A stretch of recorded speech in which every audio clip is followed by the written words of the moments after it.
가자 사관학교에 반갑습니다. 대치동 스카이 피교육에서 사관학교 국어를 담당하고 있는 윤기신입니다. 오늘 영상은 여러분들께 올해 사관학교 입시 국어와 관련된 설명을 하기 위해서 찍은 영상입니다.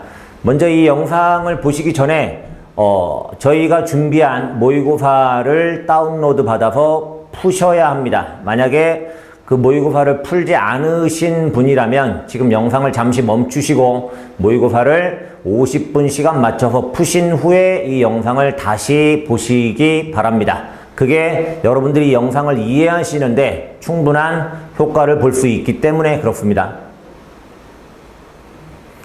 자, 그 다음에 이제 내용에 대한 설명을 조금 하면요. 일단 사관학교 시험은 1차 시험이 매우 중요합니다. 여러분들 다 아시겠지만 1차 시험을 통과하지 못하면 그 이후에 아무것도 할 수 있는 게 없습니다. 그래서 여러분들에게 1차 시험을 준비하는 그 과정이 정말로 중요하다라고 하는 걸 다시 한번 말씀드릴 수가 있겠고요. 그 과정들을 적중 모의고사를 통해서 여러분들과 함께 하도록 하겠습니다.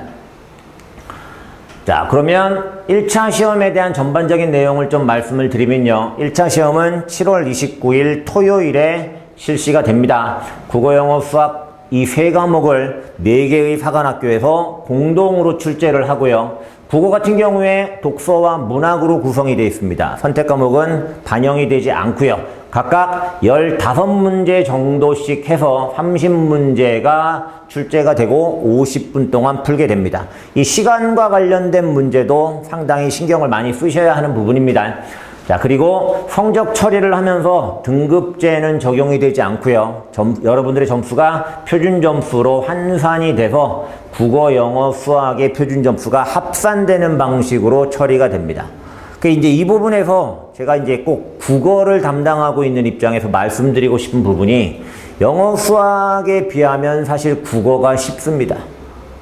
그러니까 여러분들은 국어 과목을 통해서 반드시 높은 표준 점수를 확보하셔야 한다라고 하는 거고, 그 부분을 제가 장담을 하고 여러분들께 만들어 드리겠다라고 하는 말씀을 꼭 드리고 싶습니다. 그래서 저희와 함께 하심으로써 이 사관학교 입시에서 반드시 성공하실 수 있도록 그렇게 만들어 드리겠습니다. 자, 그 다음 내용을 보시면요. 자, 작년 시험에 대한 내용이 조금 나오고 있습니다. 작년 시험에서는 이제 합격선이 전체적으로 하향하는 모습을 보였는데요. 국어에서 그 이유를 볼 수 있다고 하면 이제 독서 지문이 설명문 중심으로 나오면서 많은 정보들을 학생들이 읽고 정리하는데 시간을 많이 뺏겼기 때문입니다. 그 다음에 문학 부분에서도 생소한 작품들이 많이 출제가 돼서 전반적으로 이 문제를 푸는 시간 안배에 실패했기 때문이다 라고 볼 수가 있겠고요. 물론 저희 학원에서 준비를 하신 분들은 이런 부분들에 대한 충분한 대비를 통해서 높은 점수를 받았지만 굉장히 많은 학생들이 이런 문제 때문에 준비가 제대로 되지 못해서 시험에서 좀 좋지 않은 결과를 본 것을 확인할 수가 있었습니다. 그러니까 이런 부분들을 이제 여러분들 올해도 역시 철저하게 준비를 하셔야 되는 거겠고요. 자, 그 다음 내용 보시면 작년 이제 출제됐던 지문들에 대한 설명이 간략히 나오는데요. 독서 지문에서도 이렇게 이제 설명문 위주의 지문이 구성이 됐었고, 거기에다 또 추론적 사고와 관련된 문제들이 많이 출제가 되면서 당연하게 이제 시간도 많이 잡아먹게 되고, 그 다음에 이제 문제의 난도도 전반적으로 이제 올라갈 수밖에 없었고요. 그리고 문학 지문에서도 이런 식의 이제 낯선 지문들이 출제가 되면서 그런 부분들에 대한 대비를 하지 못한 학생들은 당연히 이제 좋지 못한 점수를 받을 수밖에 없었습니다. 자, 그 다음에 올해 이제 사관학교 시험을 준비하면서 저희가 이제 준비한 내용들인데요. 저희와 함께 모의고사를 푸시게 되면 그때 그 시험지들은 이 사관학교 실제 시험과 동일한 판형으로 제작이 됩니다. 굉장히 많은 자료들이 준비가 되어 있는데요. 그 많은 자료들을 통해서 1차 시험장을 현장에서 리허설 하는 것과 같은 그런 분위기에서 여러분들이 모의고사를 보시고 그 사관학교 시험에 대한 준비를 하시게 돼요. 그러면 당연하게도 현장에 대한 적응력을 극대화할 수 있겠죠. 그리고 충분한 자료가 준비가 되어 있기 때문에 여러분들의 높은 점수를 만들어 드릴 수 있다라고 하는 부분을 다시 한번 말씀을 드리겠습니다.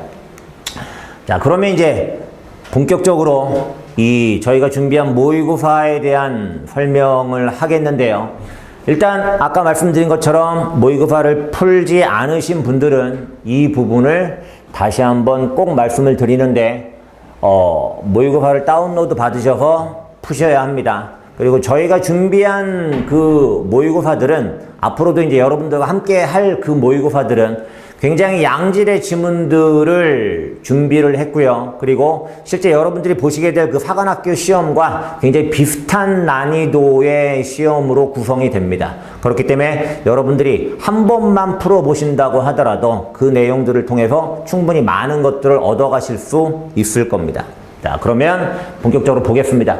첫 번째 지문, 독서가 먼저 나옵니다. 독서가 먼저 나오는데 일단 우리가 보편적으로 알고 있는 부분이 국어에서 독서보다는 문학이 더 쉽다고 보통은 생각을 하고 실제로도 그렇습니다.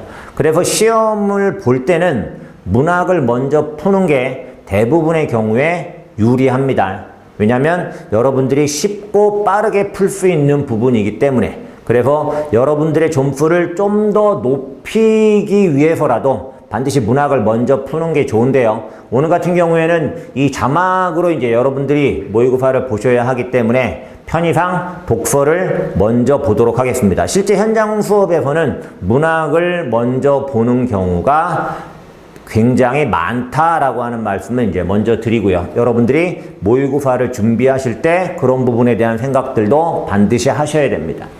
자, 그럼 보겠습니다. 첫 번째 지문 보시면요. 독서와 관련된 내용의 지문이고요. 여기 내용을 보시면 많은 양의 책을 읽는다라는 내용부터 시작을 해서요.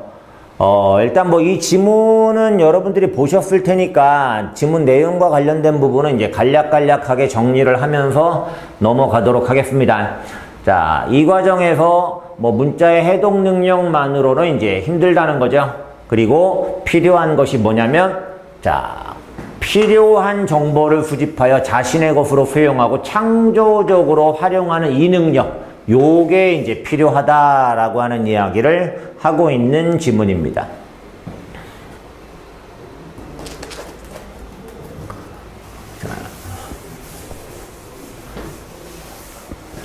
그 다음 지문을 보시면 글을 빨리 파악하는 능력이 필요한 까닭이 이 창의성이라고 하는 것이 이제 크게 요구되기 때문이다라고 이야기를 하고 있습니다.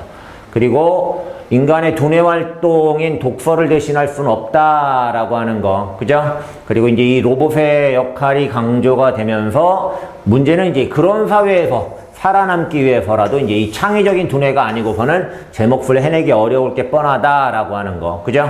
그런 창의력을 개발하고 문제를 해결하기 위해서 뭐를 키워야 한다? 독서 능력을 키워야 한다.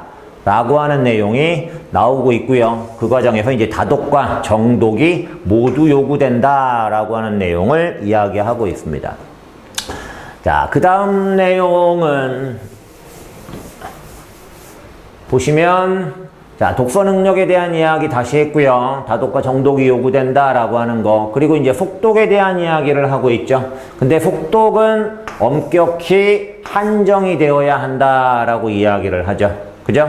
이걸 모두 적용을 해서는 안 된다라고 하는데, 근데 한 가지 아무 인쇄물이나 정성 들여 또박또박 읽을 필요는 없대요. 즉 모든 정보를 정독을 할 필요는 없다라는 이야기를 하고 있습니다. 그러니까 속독도 때에 따라서는 필요하다라고 하는 걸 인정을 하고 있는데 이건 엄격히 제한이 되어야 한다라는 이야기를 하는 겁니다. 자, 그 다음에 이제 마지막으로 난독에 대한 이야기를 하면서 이 난독이 나타나서는 안 되겠다라고 하는 거죠. 그 내용을 이제 그런 문제를 극복하기 위해서 체계와 순서를 잡아 나가는 것이 이제 필요하다라고 했고 그 구체적인 방법에 대한 이야기를 하고 있습니다. 자, 제시문은 뭐 이 정도고요.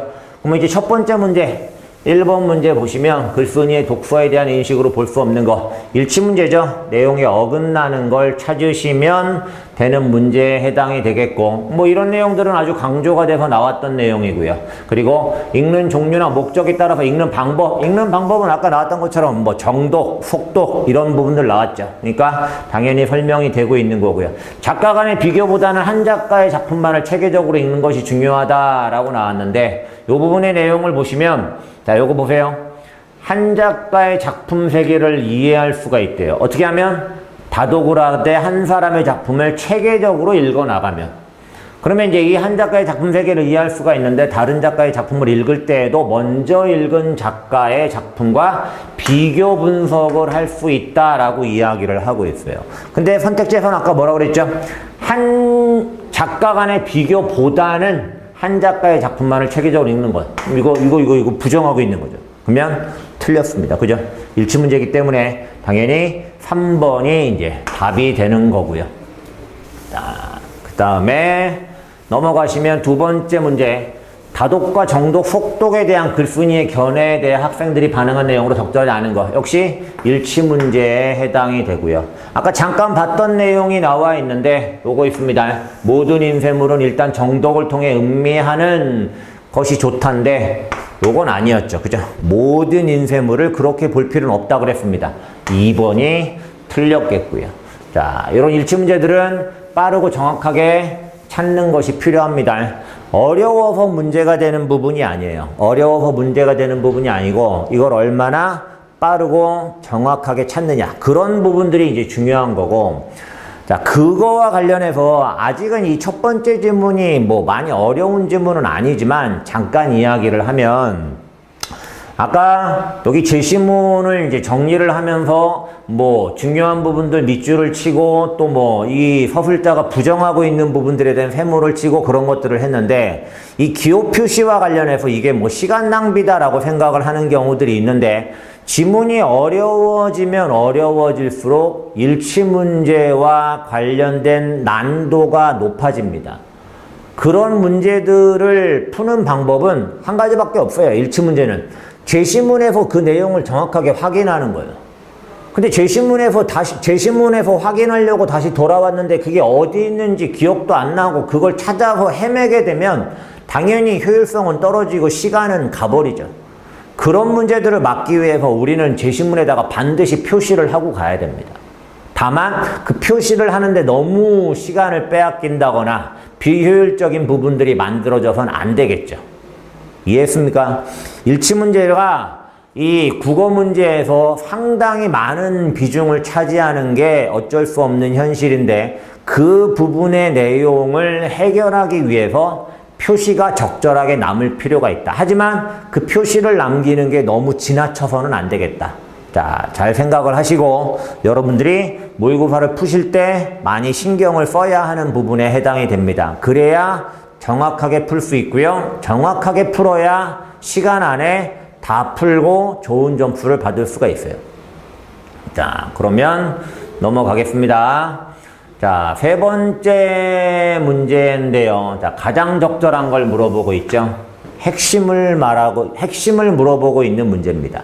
가장 적절한 거. 앞에 나와 있던 두 개의 유형과는 좀 다른 내용에 해당이 되겠고 윗글과 보기의 핵심을 찾는 문제니까 일단 윗글의 내용을 얼마나 정확하게 정리했느냐가 중요할 것이고 그 다음에 보기에서도 핵심을 정확하게 찾는 게 중요합니다.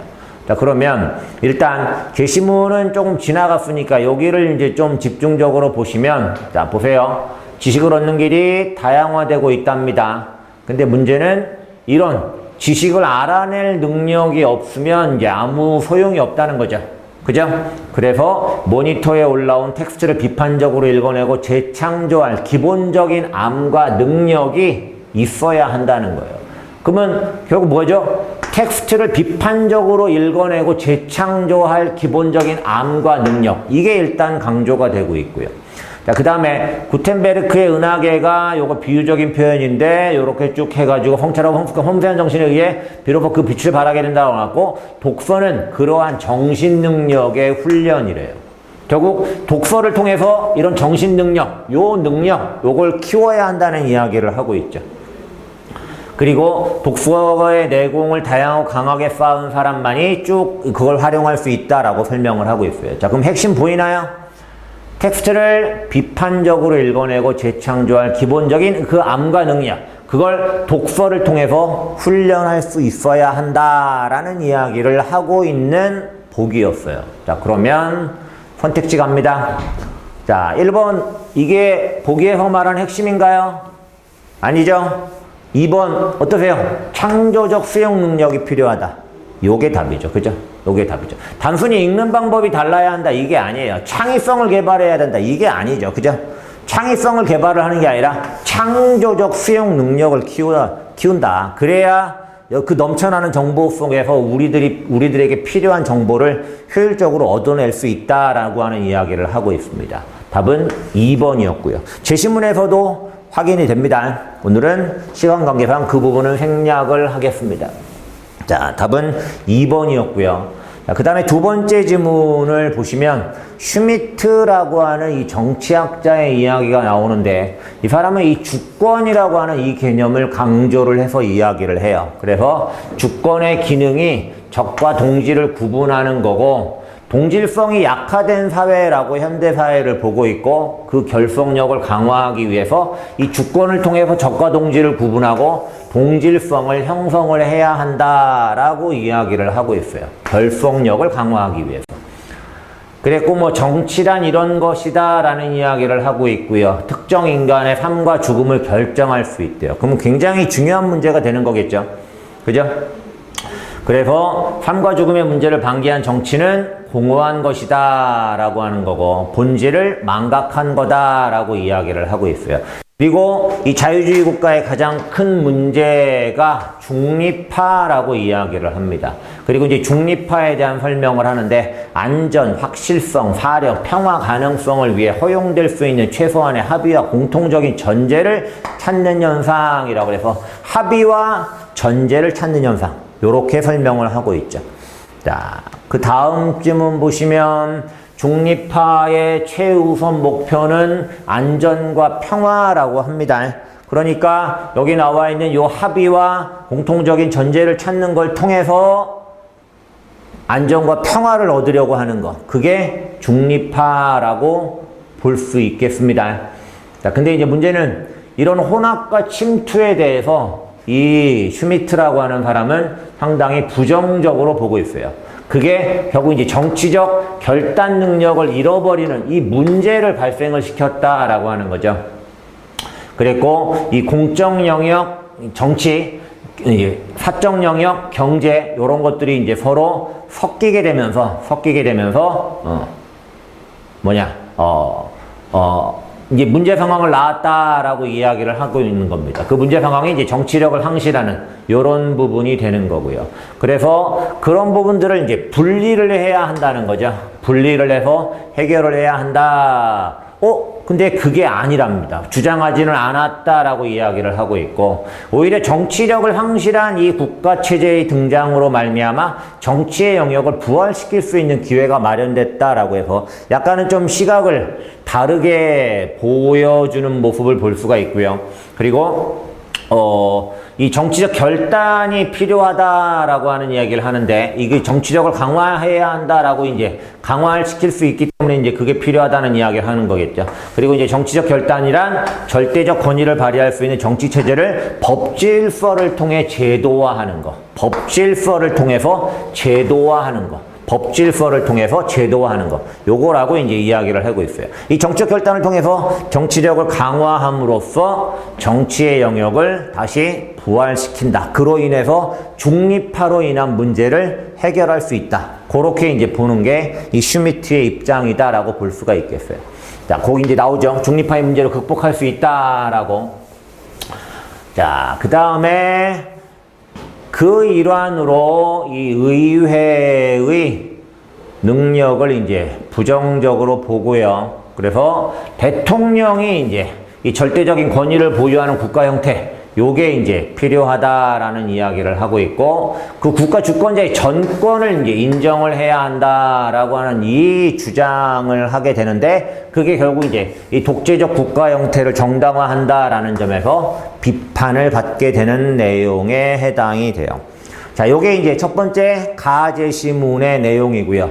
가제시문, 나제시문 요렇게 지문 자체가 나눠져 있는 것들은 반드시 나눠서 푸는 게 좋습니다. 그게 문제를 푸는 효율성을 높일 수 있기 때문에, 자, 가제시문을 읽고 정리했다면 요런 정리하는 것도 기본적으로 필요한 거죠. 여기서는 그냥 뭐 쭉쭉쭉쭉 정리를 해서 이 부분이 쉬워 보일 수 있지만 사실 이 정리를 하는 거, 읽고 정리하는 게 안 되는 분들은 이 부분을 따로 연습을 하셔야 돼요.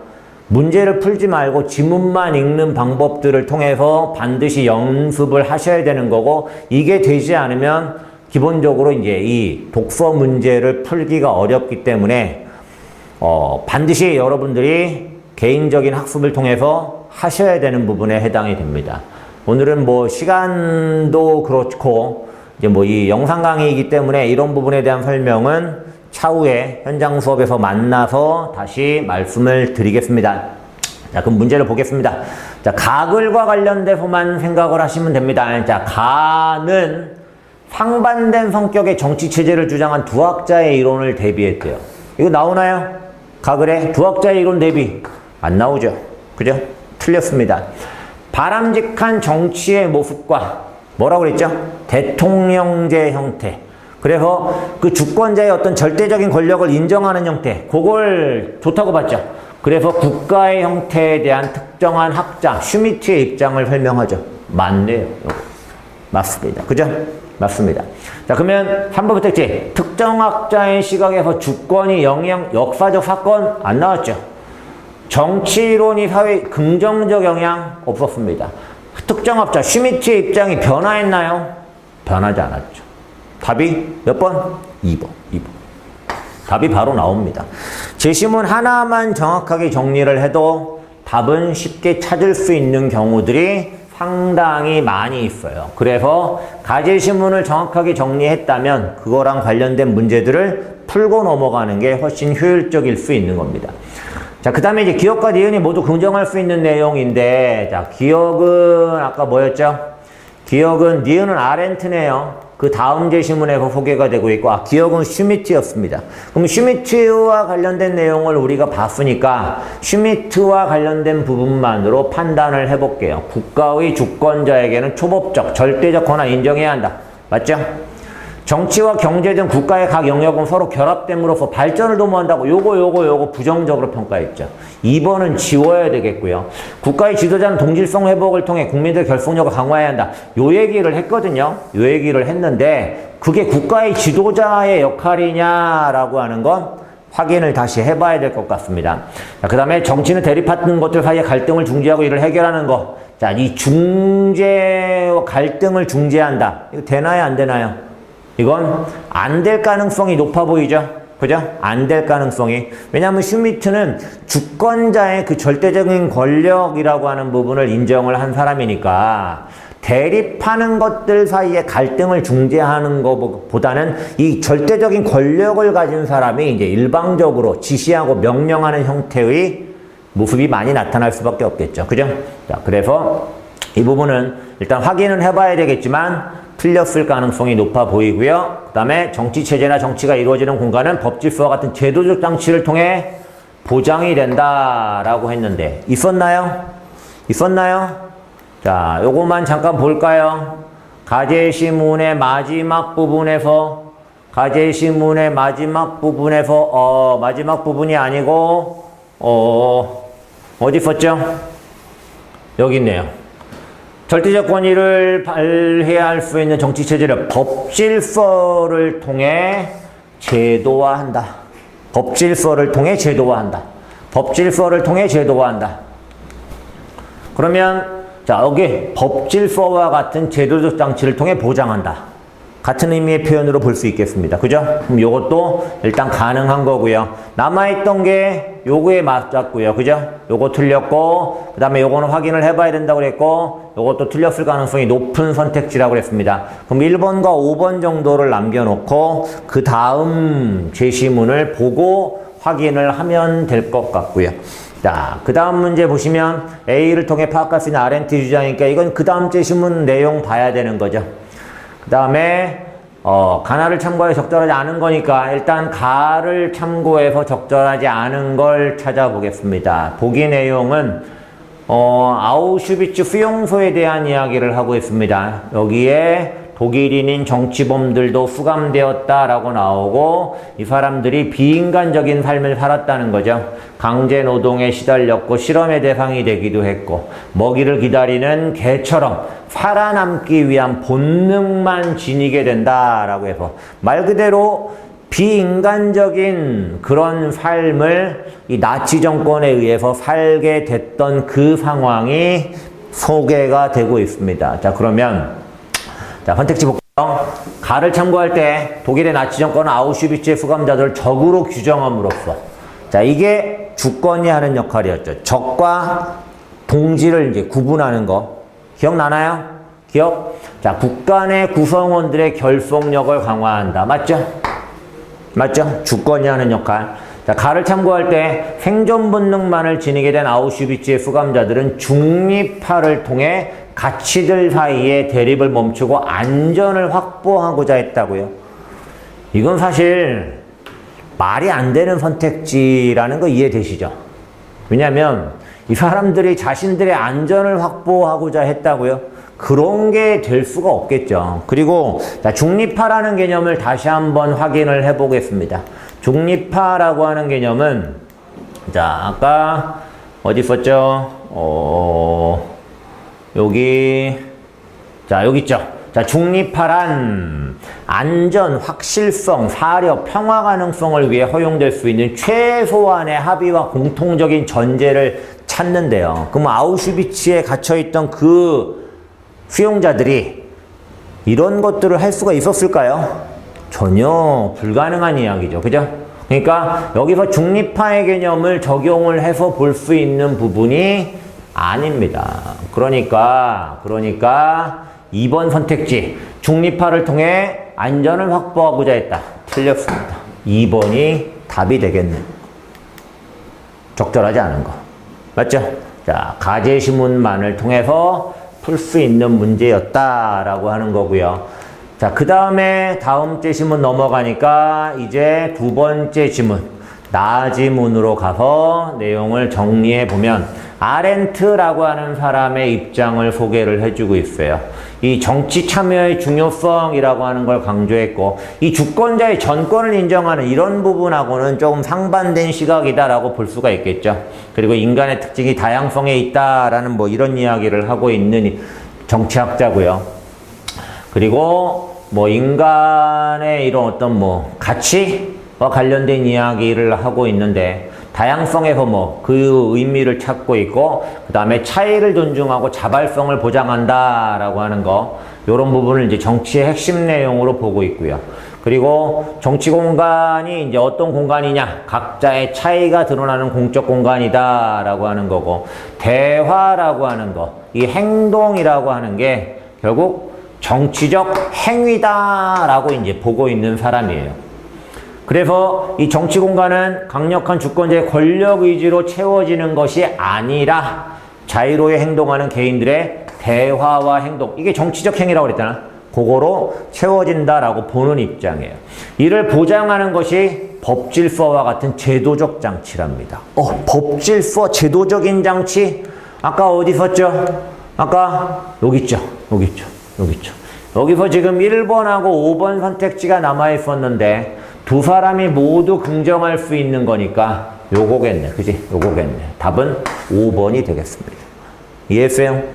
가제시문을 읽고 선택지를 일단 골라 놓으면 나제시문에서 그거랑 관련된 내용이 나오게 되면 그 기억이 나서 문제를 좀 더 정확하고 효율적으로 풀 수가 있죠. 알았죠? 자, 명심하시고요. 그 다음에 다시 제시문 돌아갑니다. 다시 제시문 돌아가셔서 법칙서 요거 여기까지 봤죠? 그 다음에 이제 A 표시된 부분이 나오는데 이 정치 공간에 대한 이야기를 하고 있어요. 뭐 인간관계망 인간관계의 네트워크로 나타난다라고 했고 결절점이 인간이고 그걸 이어주는 선이 대화다라고 이야기를 하고 있고요.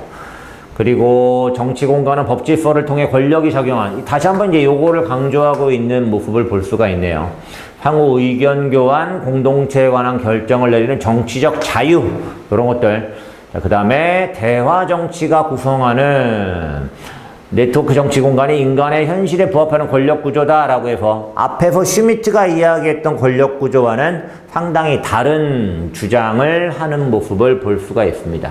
그 다음에 영토 내 최고성, 단일성을 주장하는 주권은 본질적으로 불안정하다고 비판하고 있어요. 즉, 이 주권에 대해서 부정적인, 비판적인 시각을 가지고 있습니다. 주권에 의해 점유된 영토 안에서 국민의 의지를 강조하는 주권 개념은 국민의 의지가 정확하게 무엇인지, 국민의 의지를 실현하는 정당한 대표자가 누구인지를 명시할 수 없는 한계를 지닌다라고 이야기를 하고 있어요. 그래서 어떻게 주권과는 다른 분할된 권력을 제도화한 방식, 요게 필요하다는 거죠. 권력을 분할하는, 그걸 제도화하는 방식을 이제 제안을 했다라고 해서 권력의 독점을 이야기하는 슈미트와는 완전히 다른 시각을 가진 인물이다라고 볼 수 있겠죠. 자, 그러면 낮의 시문의 내용이 조금 분량이 있어요. 그래서 낮의 시문을 이제 뭐 전반적으로 읽고 풀어도 되긴 하겠지만 어느 정도 내용을 봤다고 판단이 들면 그때부터 문제를 푸는 것도 괜찮고요. 그리고 중요한 건 여기 A 표시가 있었죠. 이게 나오면 당연히 따로 문제가 나오기 때문에 그 문제를 찾아서 푸는 게 좋겠습니다. 여기 있었죠. 아렌트의 주장으로 가장 적절한 거. 정책 자유를 위해서 이거 강조했죠? 기존의 주권 개념으로부터 벗어나야 된대요. 맞나요? 맞습니다. 이게 답이죠. 이게. 왜 그러냐면 아까 좀 전에 봤던 것처럼 아렌트는 주권과는 다른 분할된 권력을 제도화한 방식을 제안했대요. 왜냐하면 얘가 한계를 갖고 있다고 비판했으니까. 주권 가지고는 안 된다는 거죠. 그죠? 그러니까 어떻게? 요거죠. 1번. 기존의 주권 개념으로부터 벗어날 수 있어야 되겠다. 1번이 답이 되겠습니다. 내용만 정확하게 정리하면 한 번에 답이 나와요. 정확하게 풀어야 빨리 풀 수 있는 겁니다.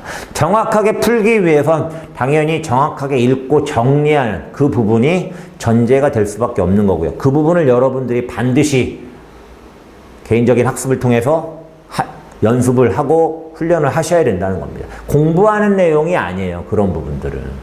읽기 연습, 읽기 훈련을 통해서 만들어져야 하는 거지. 내용에 대한 이해는 당연히 이루어지면 좋겠죠. 근데 내용이 이해가 안 돼도 읽고 정리하는 것들을 할 수가 있어야 됩니다. 자, 그 얘기는 다시 할 기회가 있을 거고요. 자, 그 다음에 7번 문제 풀었고요. 그럼 다 풀었죠. 그죠? 자, 그 다음 질문 넘어가겠습니다. 이 질문은 규제에 대한 이야기를 하고 있는데 포지티브 규제, 네거티브 규제로 나눠서 설명을 해요.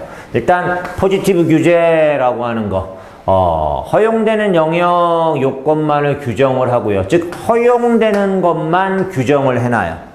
그리고 일반적인 행위는 금지를 합니다.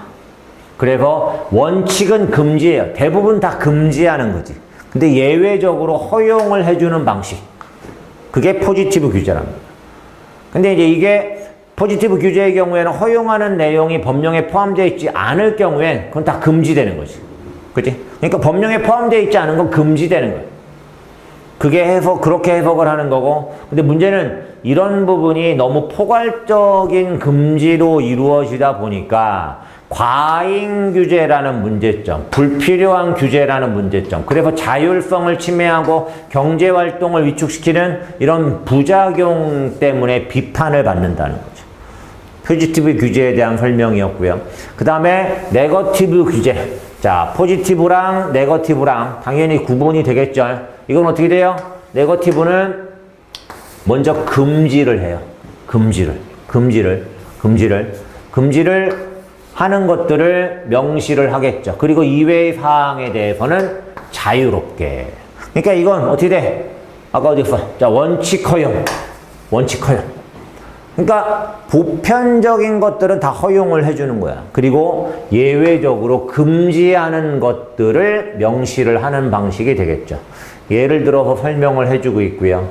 네거티브 규제가 모든 행위를 허용을 하는데 규제 대상이 되는 사항, 즉 금지되는 내용만을 나열한 방식을 취하고 있어서 자, 요런 거 민간 부분의 자율성을 증대시키고 긍정적인 측면이겠죠. 장점이에요. 과도한 규제 비용을 줄일 수가 있고 불필요하거나 이중적 규제를 방지할 수 있다고 평가를 받는데요. 전반적으로 긍정적인 평가를 받고 있는 모습을 볼 수가 있습니다.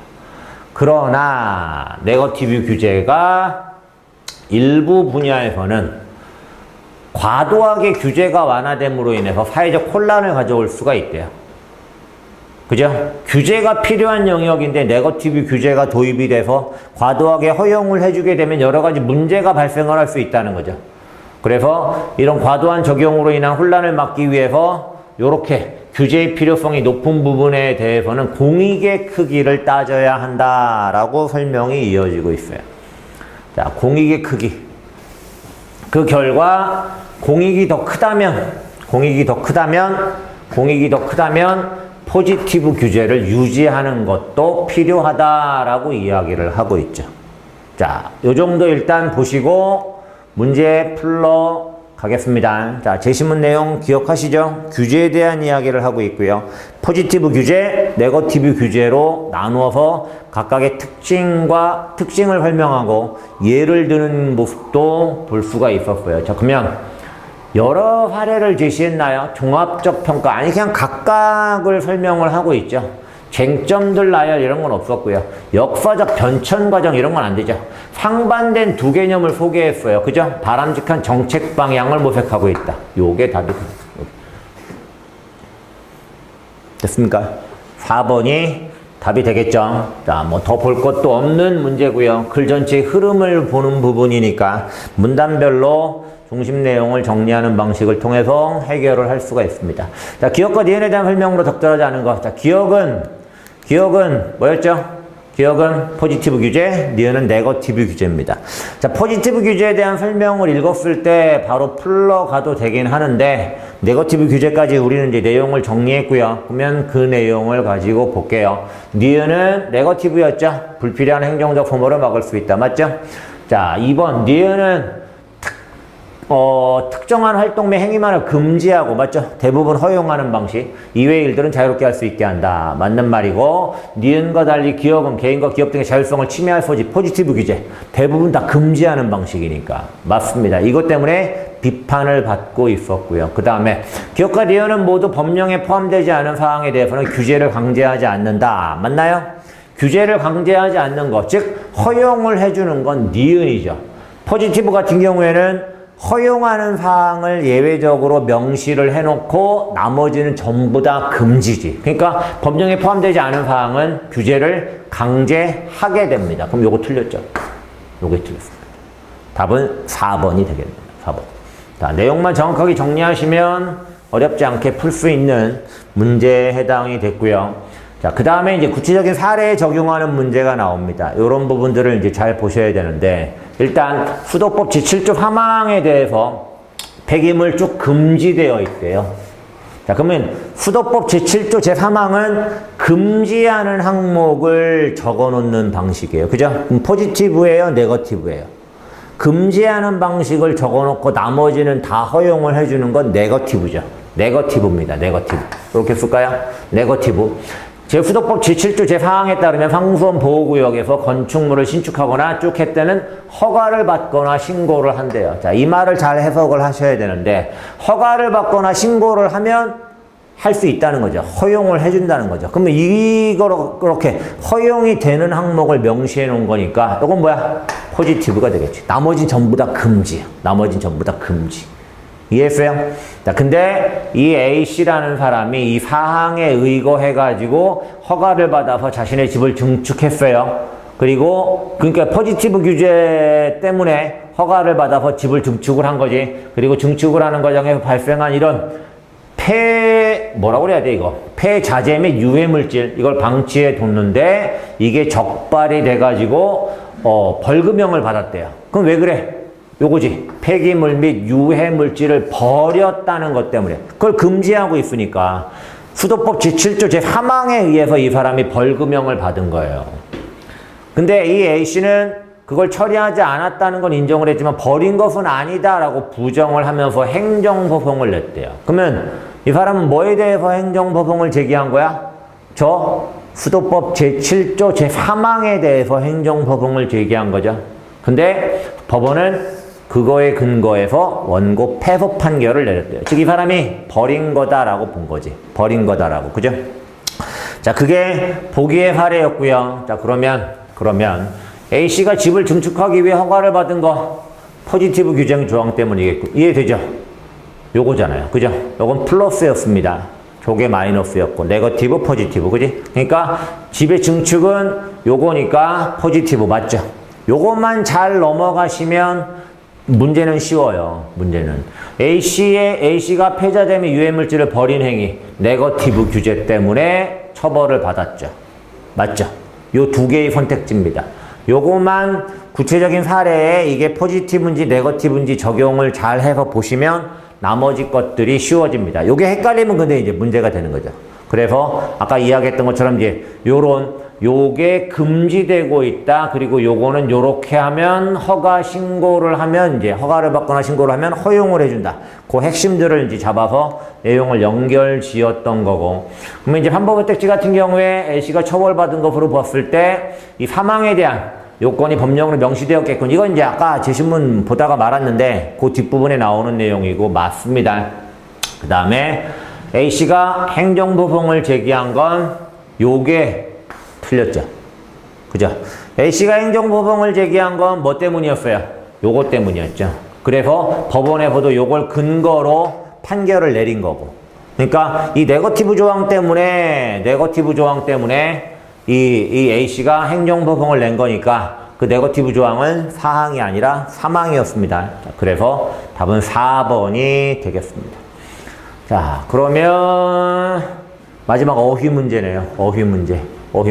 자, 어휘 문제는 그냥 뭐 편의상 이거 틀렸죠? 적시라고 하는 건데 적시라고 하는 단어인데 적시는 말 그대로 분명하게 드러내서 보여주는 거예요. 그러니까 뭐 꼭 들어맞다 이런 뜻이 아니죠. 그죠? 사전적 의미를 묻는 문제고 이 어휘 문제가 대략 한 2문제 정도가 무조건 나온다고 봐야 하기 때문에 어휘가 해결이 안 되시는 분들은 어쩔 수 없습니다. 공부를 해야지. 근데 그 공부를 하는 방식이 뭐 영어 단어 외우는 것처럼 이렇게 막 찾아가지고 막 써가면서 외우거나 그럴 필요는 없어요. 국어 어휘는 사전을 열심히 찾아보시면 돼요. 사전을 열심히 찾아보는데 사전을 단순히 찾아가지고 뭐 적시 찾아서 그 뜻만 읽고 넘어가는 그런 게 아니라 그 다 어휘가 사용되고 있는 예문들을 많이 보셔야 돼요. 그래서 이게 어떤 표현과 함께 사용이 되는지 어떤 문맥 속에서 사용이 되는지 그런 것들을 많이 보시는 게 도움이 됩니다. 아셨죠? 모르는 어휘가 나올 때마다 사전을 찾아보시는 게 좋습니다. 그렇게 하면 해결이 돼요. 어휘 문제가 난도가 그렇게 높게 나오지는 않잖아요. 뭐 아주 가끔 난도가 높게 나오는 경우가 있지만 여러 그 단어들이 쓰인 문장들을 많이 보다 보면 다 해결할 수가 있습니다. 자, 그 다음에 독서의 마지막 지문 같은데요. 자, 일단 뭐 이 작용 반작용의 원리에 대한 이야기를 하고 있고요. 추력에 대한 설명을 하고 있습니다. 이 작용 반작용의 원리가 어떤 거냐에 대한 이야기를 하는데 크기는 같지만 방향이 반대인 반작용 요게 생긴다라고 하는 설명을 하고 있죠. 그리고 이제 로켓이 그 원리가 이제 적용이 된다라고 해서 그 반작용 때문에 이제 추력이 발생을 하는 거래요. 그리고 뭐 로켓의 추력, 로켓 방정식 소개를 해주고 있는데 저렇게 어려운 방정식은 그냥 그런가 보다 하고 넘어가면 되겠죠. 자, 그 다음에 공기저하, 중력이나 공기저항 등의 외부 힘이 없는 상태에서 일정한 속도로 가스를 배출하는 로켓의 속도를 나타낸대요. 자, 전제 조건이 붙었습니다. 중력이나 공기저항 등의 외부 힘이 없는 상태. 근데 실제 현실에선 저렇지가 못하잖아요. 그죠? 그러니까 현실적인 조건을 고려를 할 필요가 있겠죠. 실제에서는. 자, 어찌됐든 로켓 방정식이라고 하는 건 그렇다는 거고, 자, 그 다음에 이것을 바탕으로 할 때 로켓의 최종 속도는 로켓의 초기 속도와 가스 배출 속도가 빠를수록 빨라진대요. 자, 뭐라 그래야 돼? 이 상관관계가 소개가 되고 있습니다. 최종 속도는 로켓의 초기 속도와 가스 배출 속도가 빠를수록 빨라진대. 그러면 최종 속도는 초기 속도와 비례하는 거죠. 가스 배출 속도도 빠를수록 빨라지는 거니까 비례하는 겁니다. 이해됐어요? 상관관계가 소개가 되고 있고, 자, 그 다음에 로켓의 최종 질량이 로켓의 출발할 때의 질량보다 가벼울수록 빨라진대요. 뭐라고요? 로켓의 최종 질량이 출발할 때의 질량보다 가벼울수록 빨라진대. 그러면 뭐라고 정리를 해야 돼, 이건? 최종 질량이 출발할 때의 질량보다 가벼울수록 빨라진다. 그냥 최종 질량이 가벼울수록 빨라진다 그 얘기인 거네. 그지? 그럼 최종 질량하고는 이 로켓의 속도, 이거. 로켓의 속도는 반비례하는 거네. 그죠? 최종 질량이 낮을수록 로켓의 속도는 빨라지는 거니까. 이렇게 되죠. 그죠? 이렇게 되죠. 그러니까 요거는 지금 이 상관관계가 반비례 관계로 나타나는 걸 볼 수가 있고요. 그 다음에 로켓의 최종 속도가 빨라질수록 로켓은 더 먼 거리를 비행할 수 있대요. 로켓의 비행거리와 최종 속도와도 비례 관계에 있다는 걸 볼 수가 있고요. 뭐 이런 공식을 바탕으로 해가지고 뭐 여러 가지 요소들을 고려해야 한다라고 나왔는데, 이 상관관계와 관련된 내용들이 쭉 정리가 돼서 나오면 이게 과학기술 지문에서는 상당히 높은 비율로 문제화가 되죠. 그러니까 문제를 잠깐 확인을 해 보겠습니다. 자, 1번 문제, 12번 문제인데 적절하지 않은 거. 로켓은 연소로 인해 발생하는 가스가 배출되는 속도를 일정하게 유지해. 판단이 되시나요? 자, 우리가 읽었던 부분에서 가스가 배출되는 속도를 일정하게 유지해야 된대요. 그런가? 자, 제시문 다시 가겠습니다. 가스를 생성을 해서 배출을 하는데 그거에 대한 반작용으로 추력이 발생을 한대요. 그리고 여기서 뭐라고 나왔냐면 가스 배출 속도가 빠를수록 빨라진대요. 그러면 가스 배출 속도를 일정하게 유지해야 한다라고 나왔는데 일정하게 유지해야 하나요? 이게 빠를수록 빨라진대요. 로켓의 속도가. 최종 속도도 그렇고 초기 속도도 그렇고. 그러면 빠르게 할수록 좋다는 이야기잖아. 그죠? 빠르게 할수록 좋다는 이야기니까 1번 선택지는 틀렸네요. 그죠? 1번 선택지 틀렸습니다. 답은 1번이었어요. 체크하고 확인했잖아. 정확하게 판단을 했다면 넘어가면 됩니다. 넘어가면. 그래야 시간 안에 다 풀 수 있어요. 자, 그러면 그 다음 문단으로 가기에는 우리가 봤던 지문의 분량이 너무 적어요. 그럼 이제 이럴 때는 어떻게 다시 제시문 돌아가서 좀 더 보는 게 좋습니다. 자, 그 다음에 요 문단부터 보시면 로켓 엔진에서 가스를 생성하고 배출해서 추력을 얻기 위해서 먼저 연료가 연소되는 과정이 이제 필요하다라고 이야기를 하죠. 이런 것도 이제 과정이 설명이 될 수가 있으니까 이제 반응을 좀 하시는 게 필요하겠고요.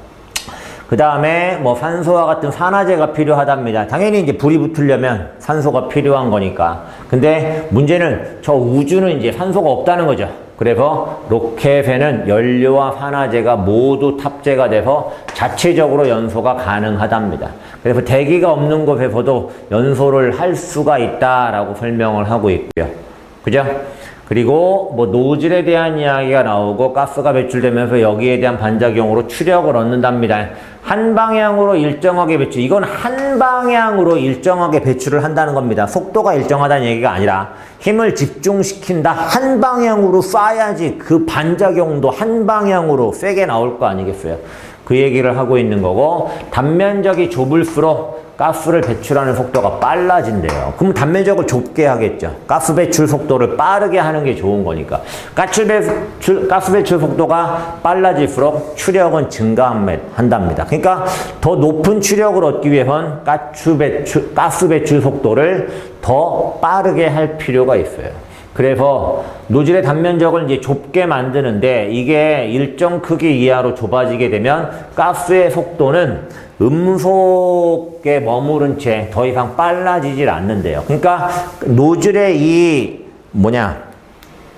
노즐의 단면적을 줄여가지고 가스 배출 속도를 높이는 데는 한계가 있다는 이야기겠죠. 그죠? 근데 그렇게 이제 노즐 단면적을, 여기 이제 그 상태에서 단면적을 증가시키면 순간적으로 팽창을 해가지고 더 빨라지게 된대. 그래서 어떻게 됐어? 연소실 끝에서는 점점 좁아지다가 다시 넓어지는 요렇게 생긴 구조 있죠. 요렇게 생긴. 로켓의 그 하단 부분을 그릴 때 항상 요렇게 그리잖아요. 그렇게 되는 이유가 결국 이 가스 배출 속도를 더 빠르게 만들기 위해서다라고 소개를 해주고 있습니다. 자, 그 다음에 액체 로켓, 고체 로켓 구분해서 설명을 하고, 기호 표시 있죠? 문제 나오겠죠. 그죠? 액체 로켓 부분 정리하고 쭉, 자, 정리하는 건 오늘은 생략을 할게요. 자, 그 뒤에 고체 로켓 부분 쭉 정리합니다. 각각의 특징들이 쭉 나와 있어요. 장점, 단점, 그런 것들이.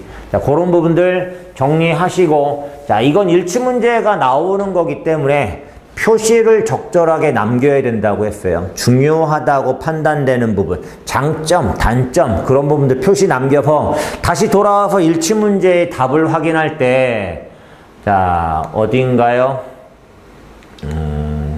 요거네요. 그죠? 요거네요. 요 문제를 확인을 하려면 당연히 제시문 돌아가서 확인을 할 수밖에 없어요. 그러려면 효율성을 높게끔, 더 정확하고 빠르게 찾을 수 있게끔 확인을 하기 위해서 표시들이 남아야 한다는 겁니다. 그죠? 자, 그 내용을 바탕으로 해서 해결을 한다고 하면 요게 답이 되겠죠. 니은 고체 로켓이었죠. 고체 로켓. 점검 과정이 간단해요. 왜냐하면 연료를 탑재를 한 상태에서 보관이 가능하다라고 해서 당연히 이제 발사까지의 시간이 짧게 된다라고 이야기를 하는 부분이 나옵니다. 그래서 답은 요게 되겠고요. 자, 그 앞에 요 이제 13번 문제만 마무리를 하면 되겠습니다.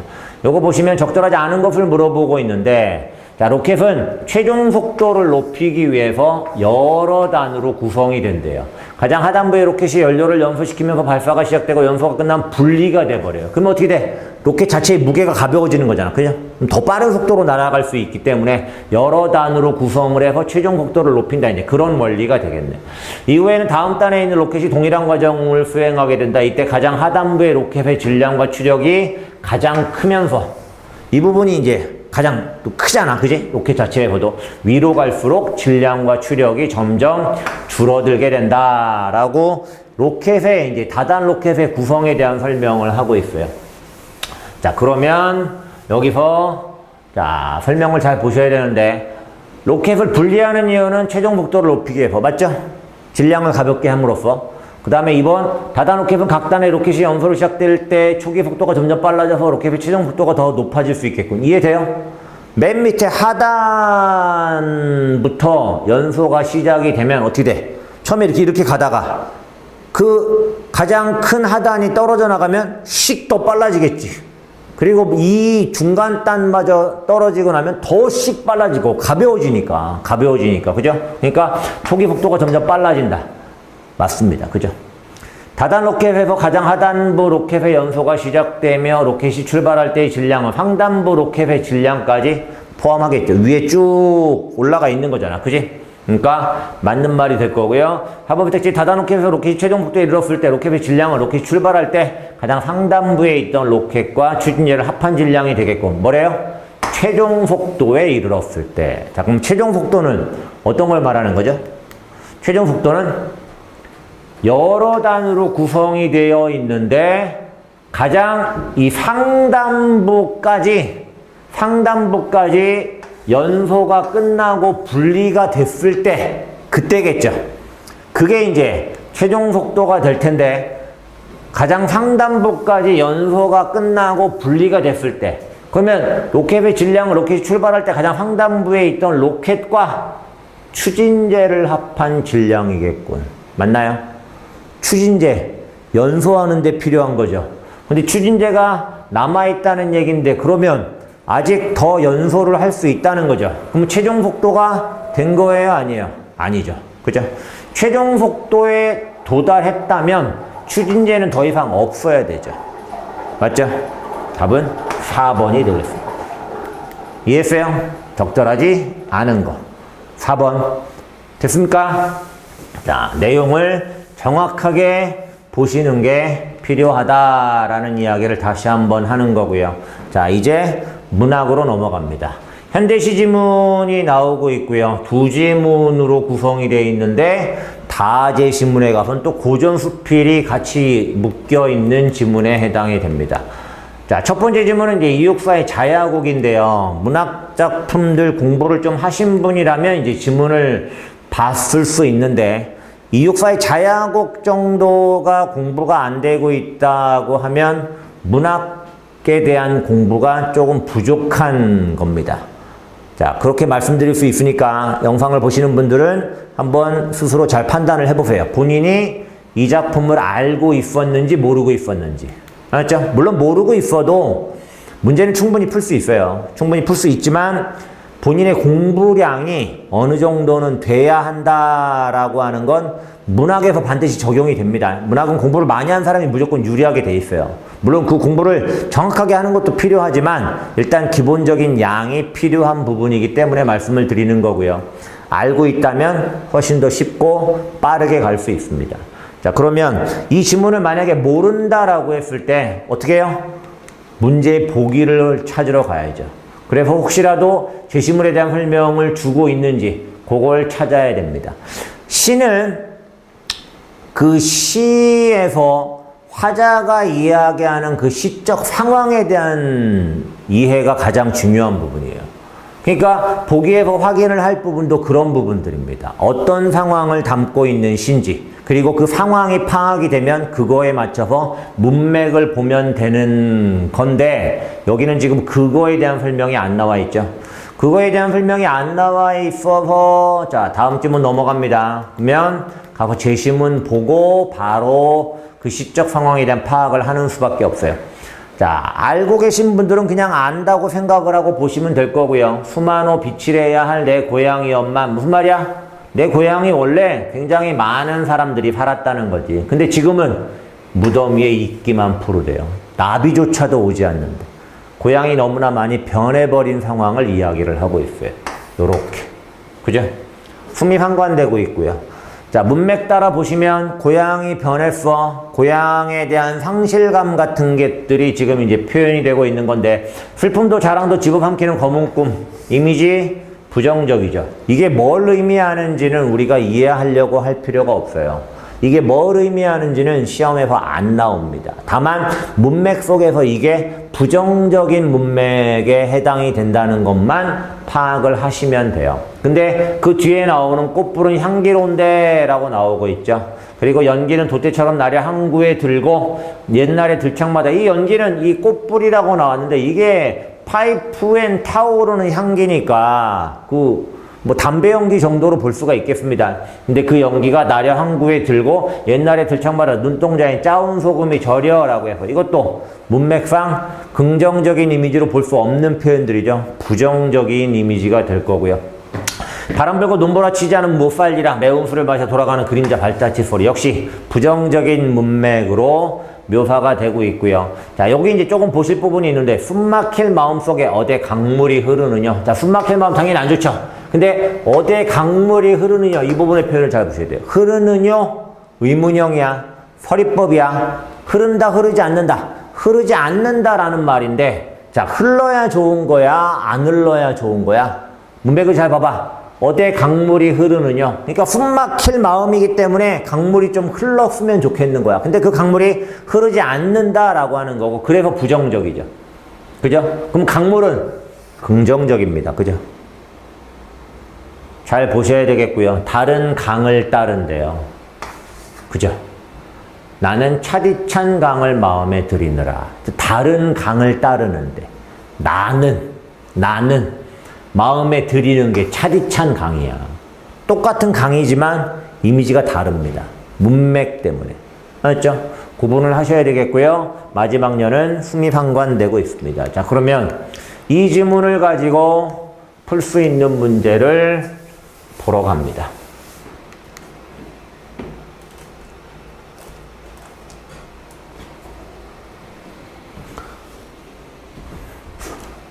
자, 가다에 대한 설명으로 적절한 걸 물어보고 있어요. 가지문만 가지고 볼게요. 특정 청자에게 말을 건네는 방식. 이게 있었나요? 없었죠? 독백치였습니다. 틀렸고요. 가는 특정어구로 점층적으로 나열했어요? 그런 거 없었죠. 그죠? 없었죠. 나와 다는 이건 아직 모르겠고요. 가는 대상에 인격을 부여했다고 의인화했다는 겁니다. 의인화된 표현이 있었나요? 없었죠. 그죠? 없었죠. 자, 서리적 표현, 상대방이 잘못, 자, 이건 뭐 모르겠지만, 이건 없었죠. 그죠? 그러면 다 지워졌어요. 나다 지문의 내용을 안 봤지만 답은 나옵니다. 이해했습니까?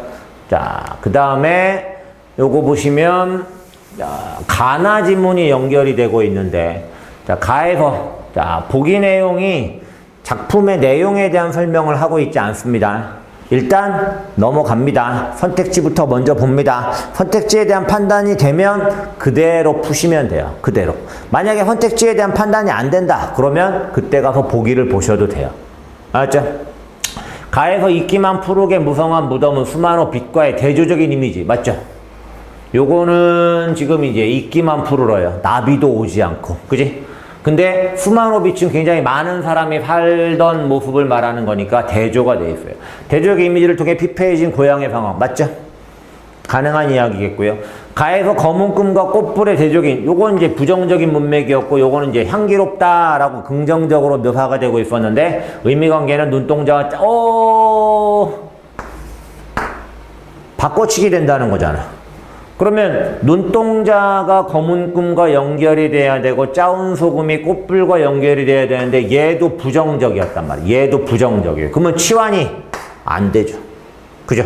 답은 2번이었어요. 문맥상 맞지 않는 설명입니다. 이 식구들의 시어들의 의미를 우리가 이해하는 것과는 상관이 없어요. 문맥 속에서 이게 긍정적이냐 부정적이냐. 자, 여러분들이 모르는 낯선 현대시들이 나옵니다. 요런 식으로 풀어야 돼요. 문맥을 읽는 연습도 요런 식으로 하셔야 되고요. 아시겠죠? 자, 이런 부분들이 좀 더 자세히 설명이 될 거고요. 뭐 시에서만 이런 부분들이 나오는 게 아니기 때문에 다른 갈래들에서도 이런 부분들을 이제 함께 보시게 될 겁니다. 자, 그 다음에 넘어가시면 자, 기억니은에 대한 설명으로 나오는데, 자, 기억니은은 지금 뭐였었죠? 아까 확인을 해봐야 될 것 같은데, 자, 기억은, 나시에 가서 나오네요. 자, 여기 나가 나오고 있습니다. 자, 일단, 정호승의 슬픔이 기쁨에게. 이게 진짜 공부를 해서 알고 있어야 되는 지문이죠. 정호승의 이 시가 공부가 안 돼 있다, 모르고 있다. 문학 공부 양이 정말 부족한 겁니다. 공부를 지금 당장 하셔야 돼요. 공부를. 교육과정에서 다뤄지는 일반적인 글들 공부를 하셔야 되고 그 중에 또 중요한 지문들이 있어요. 자, 이것도 뭐 엄청 중요하다고 말할 수 있는 지문은 아니지만 그래도 비교적 중요한 지문입니다. 공부를 꼭 해서 내용을 기억을 하셔야 되겠고, 자, 나가 나오고 나는 이제 너에게도 슬픔을 주겠대요. 그리고 제목이 슬픔이 기쁨에게입니다. 그러면 내가 슬픔이고 기쁨이 너라고 볼 수가 있어요. 슬픔과 기쁨을 의인화한 작품이다라고 볼 수가 있겠고, 내가 너에게 슬픔을 주겠다라고 말을 하고 사랑보다 소중한 슬픔이래요. 슬픔이 사랑보다 소중한가요? 일반적인 인식과는 좀 다른 이야기죠. 모순이 되고 있고 역설법이 사용되고 있는 구절이에요. 그러면 이제 이 시의 화자는 이 슬픔이 사랑보다 소중하다라고 말을 하고 있는데 그 이유가 있을 겁니다. 자, 여기 보세요. 할머니에게 귤값을 깎아요. 이 할머니 굉장히 힘들게 사시죠? 근데 그러면서 기뻐해요. 이기적이잖아. 그럼 왜 기뻐해요? 이 할머니의 그 슬픔을 이해하지 못하기 때문에 기뻐하는 거지. 그러니까 슬픔이 사랑보다 소중한 거야. 왜냐하면 그 슬픔을 이해해야만 이런 할머니와 같은 소외된 존재들과 진정으로 함께 할 수 있게 되거든. 그게 내가 추구하고자 하는 가치고. 이해했죠? 자, 이 작품에 대한 설명은 이 정도까지만 하시고 보시고, 자, 그러면 그 나를 가지고 나가 말하려고 하는 내용은 대략 이해가 됐잖아요. 나를 가지고 문제를 풀러 가보겠습니다. 아까 요거 나에서 확인되고 있죠. 그죠? 자, 요게 답이었었고, 그 다음에 나를 가지고 요거죠. 적절한 거. 자신의 삶의 태도에 대해 자부심? 이런 거 있을까요? 우와, 나 진짜 멋진데? 이런 거 있나요? 그런 인물이 아니죠. 그죠? 그런 인물이 아니죠. 현실과 이상에 괴리된 상황? 애상감. 이 시의 화자는 의지적입니다. 알았죠? 관조하는 태도, 이상적 상황에 대한, 이건 나네. 이건 나니까 이제 나중에 확인을 해야 되겠고. 자, 기업과 대응은 모두 현실의 부정적인 세태. 맞죠. 그죠? 요거 맞습니다. 요거. 그러면 남은 게 지금 4번하고 5번인데, 니은 확인을 해야 되겠네요. 자, 니은으로 갑니다. 니은으로 가겠습니다. 자, 니은. 자, 다제시문인데, 허균의 통곡헌기라고 하는 고전수필입니다. 주제가 중요한 갈래예요. 주제가 뭐냐라고 하는 걸 생각하면서 부지런히 읽으셔야 됩니다. 그러면 자, 여기 제시문 앞부분에서 지금 A, B, C 표시가 나오면서 처음에는 이 모든 사람들의 이야기죠. 이 통곡헌이라는 이 집의 이름을 정한 것에 대해서 이해를 못하고 있어요. 왜 그랬냐라고 물어보고 있고요. 그러니까 허친이 그 다음 답을 합니다. 자기가 이렇게. 이게 역설법이죠. 그죠? 결국 이제 이렇게 세상이 좋아하는 것을 거부하려고 하는 이유가 현실의 부정적인 세태에 대한 비판적 인식에 해당이 되는 거겠죠. 그래서 그걸 이해한 내가 이 조카를 비우고 많은 사람들에게 꾸짖음을 주기 위해서 그 다음 내용이 나오는 거예요. 이 허친이 운다라고 이야기를 하는데 그 운다라고 하는 그 울음은 이 아녀자들이 하는 그 통곡과는 다르다는 거죠. 그죠? 그리고 이제 그런 허친의 그런 통곡과 의미상으로 연결될 수 있는 경우를 이렇게 가의, 묵적, 양주, 완적, 그 다음에 당구라는 옛 인물들의 사례를 통해서 설명을 하고 있고요. 이것들은 다 깊은 생각이 있어서 통곡을 한 거다라고 해서 너희들이 생각하는 그런 일반적인 통곡과는 다르다는 거죠. 그 얘기를 내가 이 글의 글쓴이 박지원이 하고 있습니다. 그 얘기를 쭉 해서. 그죠? 자, 이것도 이제 설명은 여기까지만 하는 거로 하고요. 그러면은, 자, 이게 되나요? 안 되죠. 답은 요거겠네. 그지? 자, 아까 확인했던 5번이 답이 되겠고, 자, 그 다음에 앞에 문제는 다 풀었죠. 그죠? 앞에 문제는 다 풀었고, 자, 18번 문제 ABC입니다. ABC. 적절하지 않은 걸 물어보고 있고, 자, 그러면 이거는 위에 내용 쭉 보시면 요게 틀렸습니다. 그죠?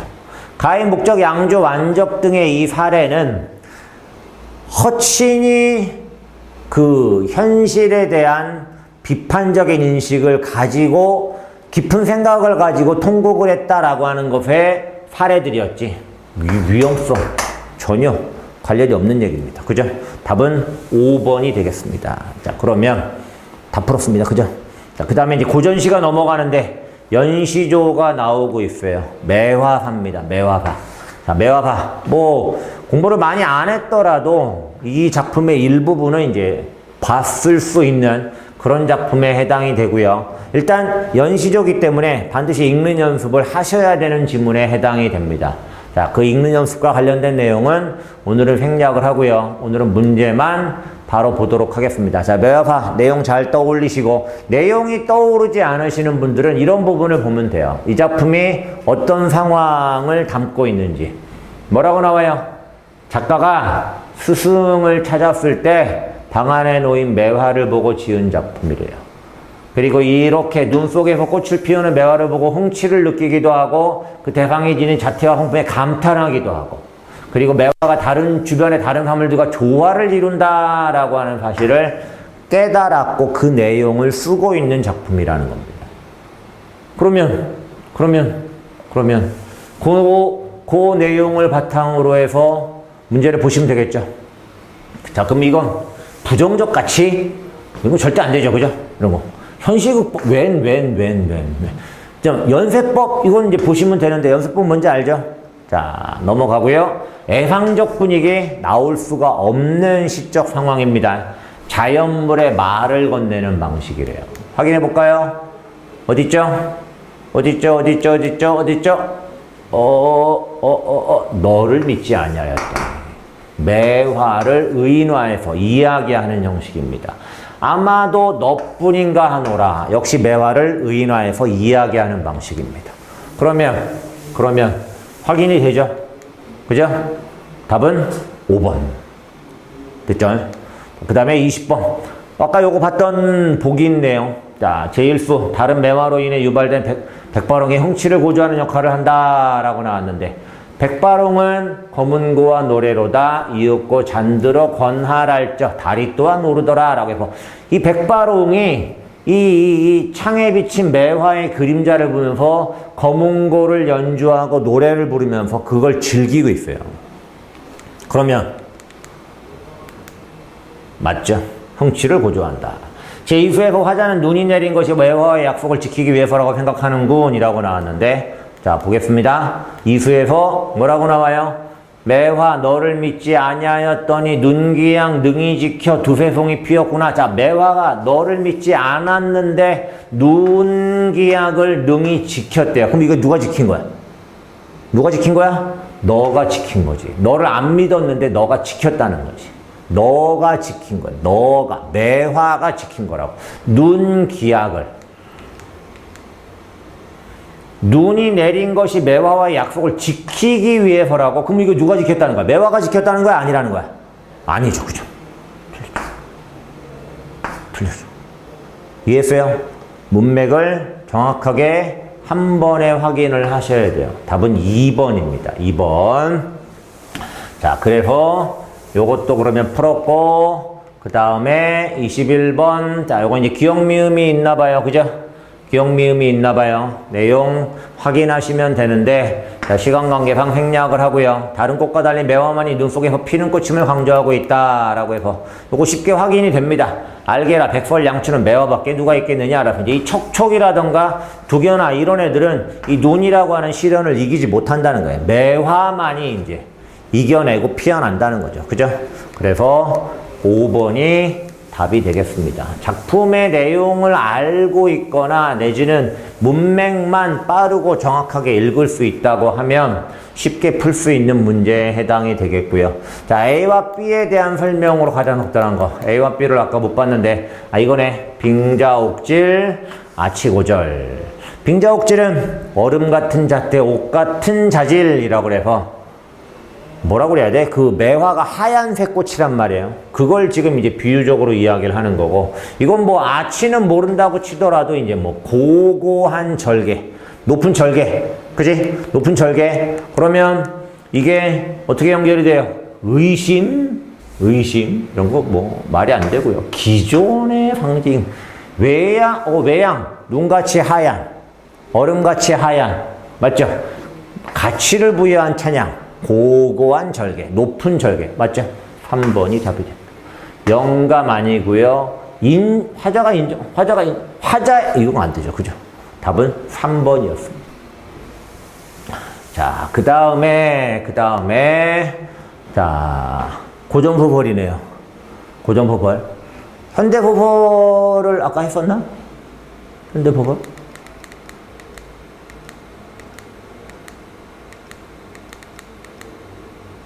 현대포벌 여기 마지막에 나오네.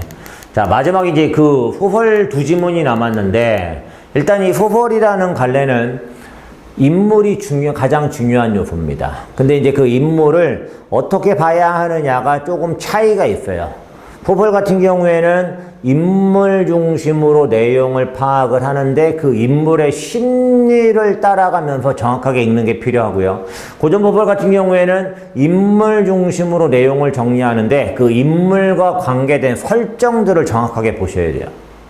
그 설정이 파악이 안 되면 어려워질 수 있습니다. 그래서 이제 이 글은 일단 여기에서 지금 설명을 주고 있는데 개월이가 주인공인데 여자예요. 남장을 하고 있죠. 근데 큰 공을 세운 영웅적인 인물이에요. 근데 개월이가 여자라는 사실이 밝혀지고 밝혀졌지만 이제 이 반역이 일어나니까 개월이가 다시 대원수로 임명이 됐다는 겁니다. 그래서 이제 사관이 와가지고 천자가 불러요. 평국이 개월이죠. 요거 놓치지 말고 잘 가야 됩니다. 근데 뭐 설명을 줘가지고 쉽게 갈 수 있는데, 여자 옷을 벗고 조복, 이 벼슬아치들이 입는 옷이에요. 천자 앞에 가서 천자를 만납니다. 자, 그리고 이제 이야기를 하는데, 천자가 되게 뭐 겸손하게 이야기를 해요. 덕이 없어가지고 이제 반역이 일어났다고. 그래 가서 이제 좀 나라와 조정을 편안히 지킬 수 있도록 해달라고. 그러니까 평국이가 걱정하지 마시라고 이야기를 하죠. 그리고 천자가 매우 기뻐하며 즉시 천병만마 쭉 했고 홍원수가 친히 붓을 잡아 보국에게 명령을 내립니다. 근데 보국이가 어떤 인물이었어요? 보국이가 개월이의 남편이에요. 남성 중심의 사회에서 남성 중심의 사회였기 때문에 개월이가 남장을 할 수밖에 없었겠지. 근데 그런 남성 중심의 사회에서 여자인 개월이가 남편인 보국이보다 더 높은 지위에 있는 거야. 그리고 그 개월이가 남편에게 명령을 내립니다. 그죠?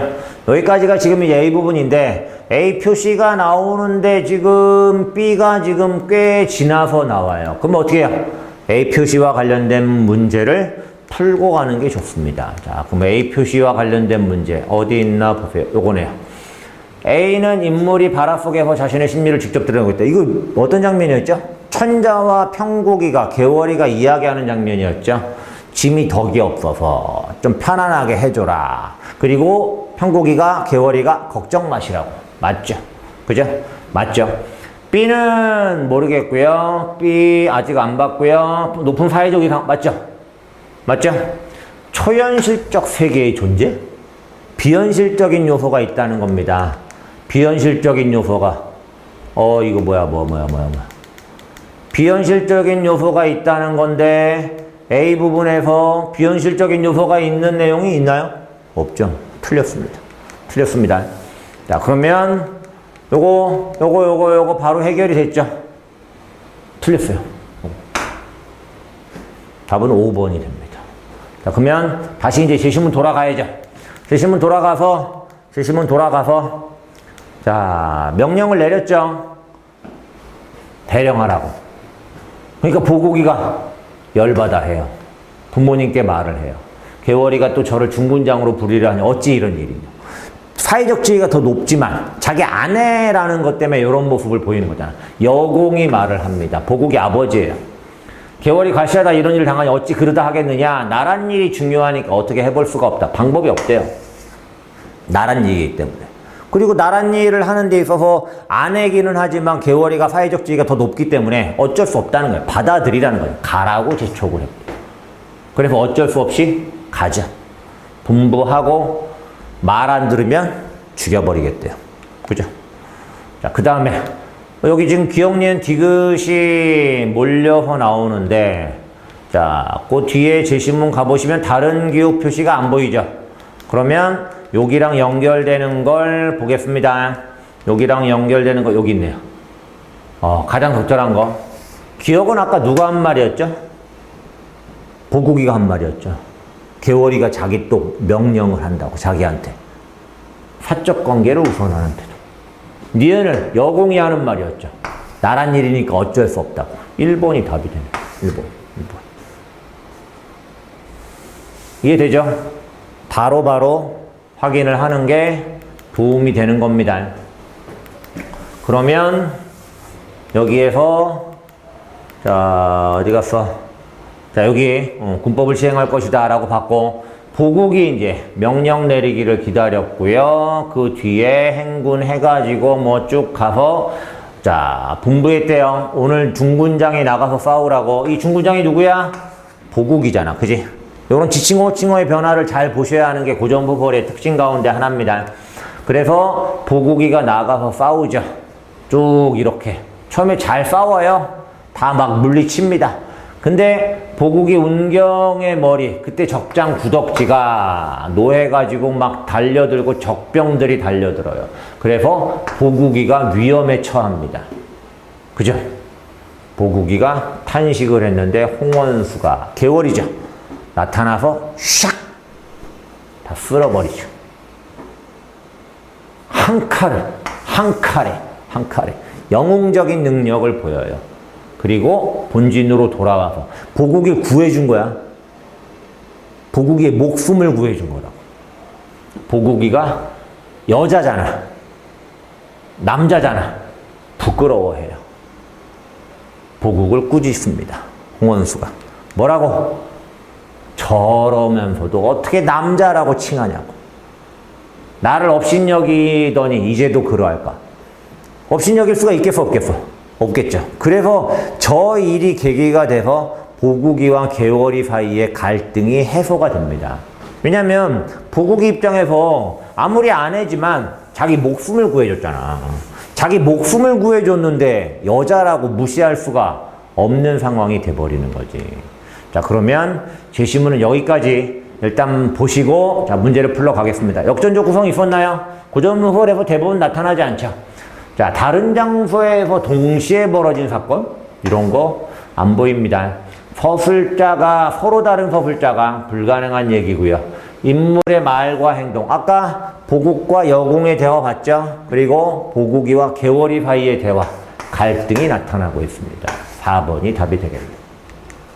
자, 그 다음에 적절하지 않은 거. 자, 인물들 중심으로 잘 보셔야 되는데, 자, 뭐가 틀렸어요? 5번이 틀렸습니다. 여공이 아까 뭐라고 그랬죠? 나란 일이니까 어쩔 수 없다고 보국이더러 빨리 가라고 재촉을 했어요. 거기까지만 나왔지, 전쟁에서 개월을 구하여. 불가능한 얘기예요. 개월이가 오히려 보국이를 구해줬지. 그러니까 이 내용이 없습니다. 그러니까 5번은 틀린 게 되겠고요. 자, 그 다음에 A와 B 이거 아까 풀었죠? 여기 비현실적인 요소가 나타나지 않는다라고 이야기했었고 자, 요것도 1번이 답이었었습니다. 자, 이제 마지막 지문으로 갑니다. 마지막 현대소설은 이기영의 고향이라는 작품이 나와 있어요. 이기영의 고향은 사실 굉장히 중요한 작품입니다. 나름 이 문학사에서의 의미도 있고요. 그래서 중요한 작품인데 여기 나온 부분은 사실 그다지 뭐 어렵거나 중요하다라고 볼 수 있는 부분이 나오진 않았어요. 일단 제시문을 모르시는 분들은 이제 보기를 통해서 정보를 찾으면 도움이 될 텐데 자, 소설의 내용이라든가 소설은 인물이 중요하니까 인물과 관련된 요소들의 설명들을 찾아보셔야 돼요. 자, 여기서 자, 어떤 게 있는지 보세요. 지식인이라고 나옵니다. 김희준이죠. 얘가 농촌 공동체의 일원이 되기 위해 노력을 해요. 그리고 일제강점기 농민들의 삶을 사실적으로 그렸다라고 했고 김희준은 회의하고 지식인으로 살아왔던 자신을 반성하고 내적 갈등도 있고요. 깨우치기 위해 생활하며 노력하는 실천적 지식인이다라고. 자, 우리는 이기영의 고향을 기억할 때 이 내용을 기억을 해야 돼요. 김희준은 앞에 제시된 내용을 보시면 일본 유학을 다녀온 인물에 해당이 돼요. 그런 지식인인데 자기 고향인 농촌에서 그 농민들과 함께 하려고 노력을 하는 인물이야. 그리고 그 과정에서 여러 회의적인 모습도 나타나고 그 다음에 자신에 대한 반성도 있고 그로 인한 내적 갈등이 있지만 그래도 또 끝까지 실천을 하려고 노력하는 그런 실천적 지식인. 반드시 기억을 해야 하는 내용입니다. 그러면 이 문제를 잠깐 보세요. 인물에 대한 설명이 이렇게 나왔단 말이야. 근데 지식인으로서 우월감을 갖는다고? 말도 안 되는 소리죠. 인물 설정 자체에 맞질 않아요. 1번이 답이 됩니다. 그죠? 이해했어요? 자, 보기 내용을 활용해서 인물에 대한 정리를 정확하게 하시면 문제를 이렇게 아주 쉽고 효율적으로 풀 수가 있어요. 자, 그러면 다시 이제 돌아가서 자, 내용은 많이 어렵지 않다고 했는데 일단 현대소설은 아까도 이야기했던 것처럼 인물이 중요하고 그 인물의 심리를 따라가면서 이제 내용을 정확하게 보셔야 된다고 얘기했는데 자, 일단 이런 설명들이 나와 있습니다. 일단 농민들이 그동안 갈등을 했었나 봐. 근데 그걸 화합하도록 돕고 있다라고 나왔고요. 잠깐 쉬는 사이에서 담배를 피우고 뭐 술은 많이 안 준다고 나오면서 이야기꽃을 피우고 희준이도 그들 탐에 끼어 농민들과 함께 하려고 하고 있잖아. 그 다음에 요렇게 나오고요. 허허 웃는다라고 해서 뭐 나름 긍정적인 반응을 보이죠. 농군이 되면 못 쓰나요? 라고 해서 희준이는 그들을 따라하면 따라 웃는데요. 근데 자네 같은 사람이야. 다르다고 생각을 하고 있는 거지. 얘는 일본 유학을 다녀온 지식인이니까 별일이라고. 왜 월급 생활은 않는다나? 라고 이제 이 월급 생활은 이 사람들이 긍정적으로 생각을 하는 거야. 물론 희준이는 그걸 추구하지 않겠지만. 그리고 조첨질한 인물을 잘 보세요.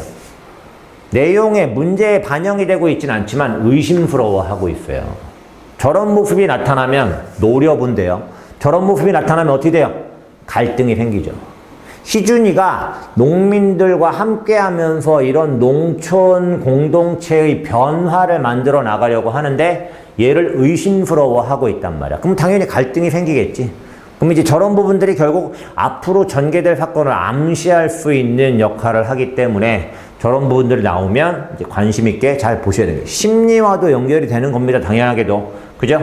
근데 이제 희준이는 그렇게 해가지고 쭉 해서 파먹느냐 싶은데 해가지고 이해하지 못할 내용을 이야기하고 있고 다시 한번 여기 나오죠. 다시 한번. 그래서 이제 앞으로의 어떤 갈등 상황이 암시가 되고 있는 모습들을 볼 수가 있습니다. 그리고 자, 이 부분의 허수를 잘 보셔야 돼요. 그들은 오히려 원시적인 우매한 생각에 사로잡혀 있을 때 인간의 생산력이 유출했을 때 자신에게 압박을 당하고 쭉 해가지고 그들은 농민들 얘기하는 거죠. 쭉쭉쭉쭉 해가지고 이거 근데 이게 누구 생각이야?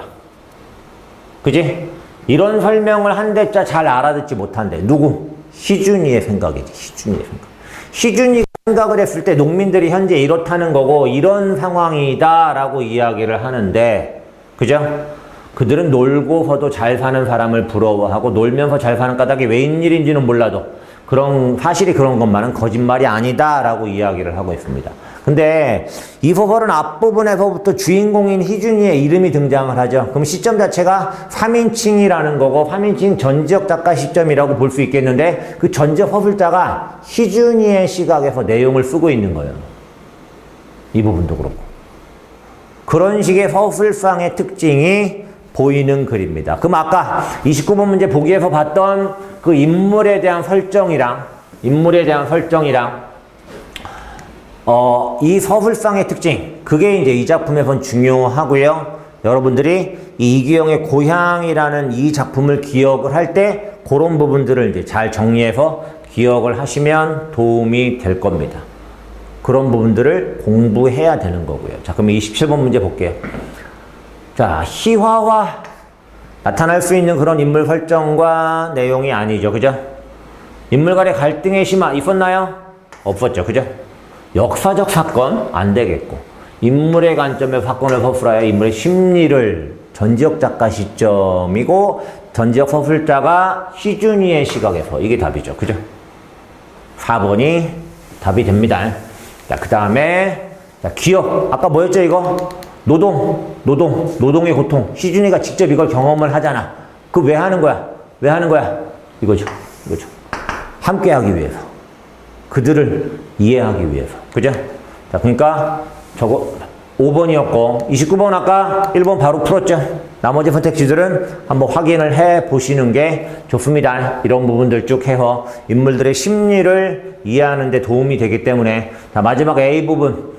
A 부분 아까 전자법일자가 희준이의 시각에서 써내려가는 그 부분을 말해요. 농민들에 대한 평가적 태도. 근데 이 부분. 희준이의 인생관이 변했다고요? 아니, 희준이의 인생관은 이미 자기 고향으로 돌아오면서 변화가 돼 있는 상태였죠. 없습니다. 2번이 틀렸어요. 자, 그러면 문제를 다 풀었습니다. 시간상의 한계 때문에 아주 많은 부분을 이야기를 하지는 못했고요. 실제 이제 여러분들에게 도움이 될 수 있는 더 많은 내용들은 현장 수업에서 직접 만나서 여러분들께 전해드릴 겁니다. 굉장히 많은 자료가 준비가 되고 있고요. 실제 여러분이 저희들과 1차 시험을 준비하는 과정을 함께 하게 되면 30회 정도의 모의고사 분량이 제공이 되는데 그 많은 분량의 이제 이 모의고사들을 통해서 여러분들은 실전에 대한 준비를 정확하고도 확실하게 하실 수 있게 될 겁니다. 자, 여러분들의 화관학교 합격을 위해서 최선을 다하겠다는 말씀으로 오늘 소개 영상을 마치도록 하겠습니다. 고맙습니다.